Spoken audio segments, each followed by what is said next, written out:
Hoi, my name is Chevy Stevens and I am the author of the novel Vermist. I'd like today to read a little bit of the book for you. On my way here today, an ambulance came screaming up behind me. Guy had to be doing over 100. Just about gave me a heart attack. I hate sirens.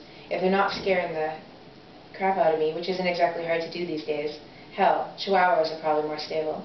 They're sending me into family flashback mode. I'd rather have the heart attack. And before you start salivating over what possible hidden issue my ambulance hostility could be pointing to, thinking you're going to have me shrink-wrapped in no time, chill. We've just started digging through my crap.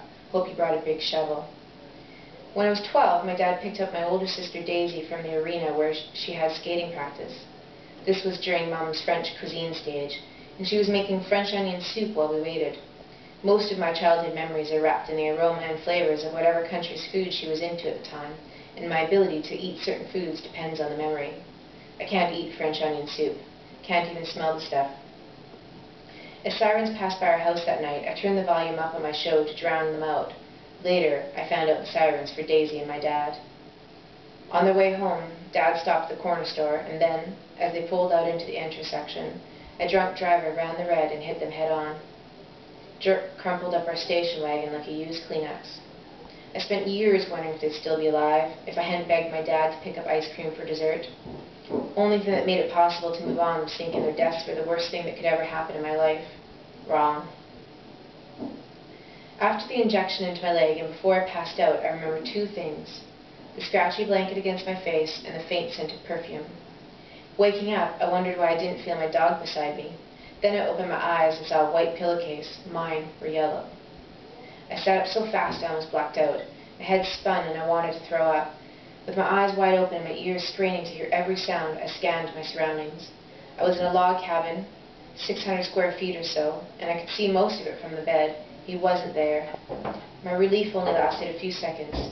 If he wasn't here, where was he? I could see part of a kitchen area. In front of me was a wood stove, and to its left, a door.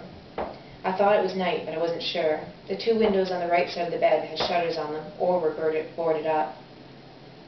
A couple of ceiling lights were on, and another mounted to the wall by the bed. My first impulse was to run to the kitchen to look for some kind of weapon, but whatever he'd injected me with hadn't worn off.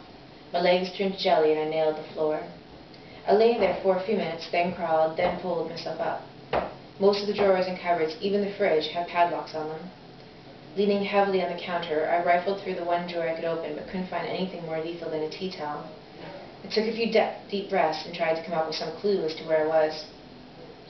My watch was missing, and there were no clocks or windows, so I couldn't even guess at the time of day. I had no idea how far away from home I was, because I had no idea how long I'd been unconscious. My head felt like someone was squeezing it in a vice. I made my way to the farthest corner between the bed and the wall, put my back into it as far as I could, and stared at the door.